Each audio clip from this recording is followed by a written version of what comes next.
संसाधन एवं विकास चैप्टर का क्वेश्चन आंसर आज पढ़ना है। अगर आप क्वेश्चन आंसर को कॉपी में नोट करना चाहते हैं तो नोट कर सकते हैं। क्वेश्चन नंबर 1 है, 3 राज्यों का नाम बताएं जहां काली मृदा पाई जाती है।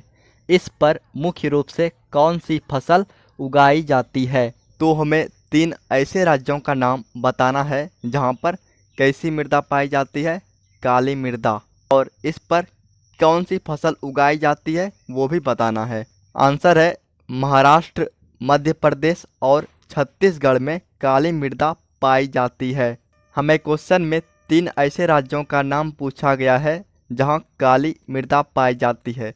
तो महाराष्ट्र हो गया, मध्य प्रदेश, छत्तीसगढ़, ये तीनों ऐसे राज्य हैं जहां काली मृदा पाई जाती है। आगे है, काली मृदा को रेगर मृदा भी कहा जाता है। काली मृदा कपास की खेती के लिए उचित समझी जाती है, इसलिए इस मृदा पर मुख्य रूप से कपास उगाई जाती है। दोस्तों, मृदा कई प्रकार के होते हैं। जलोढ़ मृदा, लाल मृदा, काली मृदा, लेटेराइट मृदा और भी कई प्रकार की मृदा होते हैं।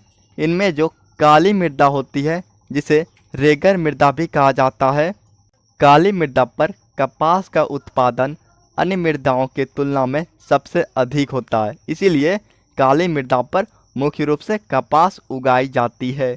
क्वेश्चन नंबर 2 है यहाँ पे, पूर्वी तट के नदी डेल्टाओं पर किस प्रकार की मृदा पाई जाती है? इस प्रकार की मृदा की 3 मुख्य विशेषताएं क्या है?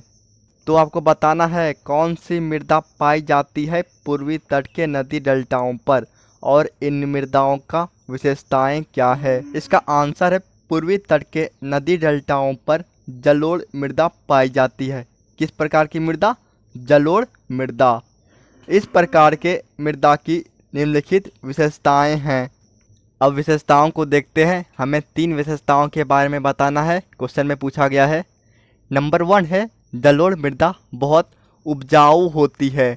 नंबर 2, गन्ने, चावल, गेहूं और अन्य दलहन फसलों की खेती के लिए इस मृदा को आदर्श माना जाता है।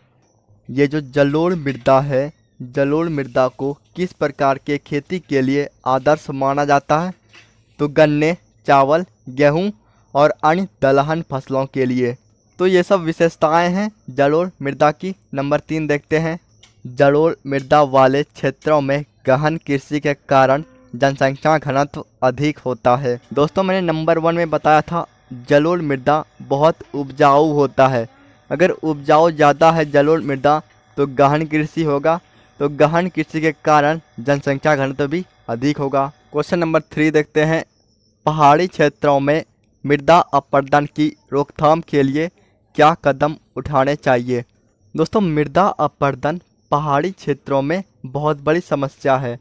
तो ये जो मृदा अपरदन है, इसकी रोकथाम के लिए क्या कदम उठाना चाहिए, इसे बताना है। आंसर है पहाड़ी क्षेत्रों में मृदा अपरदन के रोकथाम के लिए सोपान कृषि, समोच्च जुताई, फसलों के बीच घास की पट्टियाँ उगाकर पट्टी कृषि कर, पवनों द्वारा जनित बल को कमज़ोर करना तथा पेड़ों को कतारों में लगाकर रक्षक मेखला बनाना जैसे उपाय उपयोग करना चाहिए। दोस्तों, ये मृदा अपरदन क्या होता है, परिभाषा क्या है? तो मृदा के कटाव और बहाव की प्रक्रिया को मृदा अपरदन कहते हैं। मान लीजिए कहीं पे बाढ़ आया, वो मिट्टी को बहा के ले गया, ये क्या है? मृदा का बहाव है, तो हम इसे मृदा अपरदन बोलेंगे। बहुत से ऐसे जगह हैं जहां हवा के द्वारा मृदा अपरदन होते हैं। पहाड़ी क्षेत्रों में मृदा अपरदन एक बहुत बड़ी समस्या है। इस समस्या के रोकथाम के लिए कुछ उपाय दिए हुए हैं, आप इसे अच्छे से ध्यान से पढ़ लीजिए। सोपान कृषि क्या होता है, समोच्च जुताई क्या होता है, ये आपने पहले पढ़ा होगा। अगर आपने ये नहीं पढ़ा है तो आप कमेंट करके पूछ लीजिएगा, मैं इसका वीडियो बना दूंगा। नेक्स्ट क्वेश्चन देखते हैं। जैव और अजैव संसाधन क्या होते हैं, कुछ उदाहरण दें। तो आंसर देखते हैं पहले जैव संसाधन को। जैव संसाधन क्या है? तो जिन संसाधनों की प्राप्ति जीवमंडल से होती है और जिसमें जीवन व्याप्त है, जैव संसाधन कहलाते हैं। इसको इस प्रकार से समझ लीजिए, जितने भी सजीव संसाधन होते हैं, जीवित संसाधन होते हैं, सारे जैव संसाधन कहलाते हैं। उदाहरण में है मनुष्य। मनुष्य क्या है? जीवित है, तो एक जैव संसाधन है। खुद मनुष्य भी एक संसाधन है। वनस्पति क्या है? एक संसाधन है, जैव संसाधन। मत्स्य जीवन हुआ, ये भी जैव संसाधन है।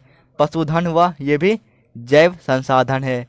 और जैव संसाधन वे संसाधन जो निर्जीव वस्तुओं से बने हैं और जैव संसाधन कहलाते हैं। जैसे चट्टानें, धातुएं, ये सब क्या है? और जैव संसाधन है। ये सब निर्जीव वस्तुओं से बने हैं। And thank you. आज का क्लास यहीं तक।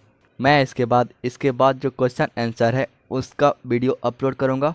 फिर उसके बाद अगले चैप्टर का वीडियो अपलोड करूँगा। आप चैनल को सब्सक्राइब कर दीजिए ताकि आपको सारे वीडियो मिल जाए।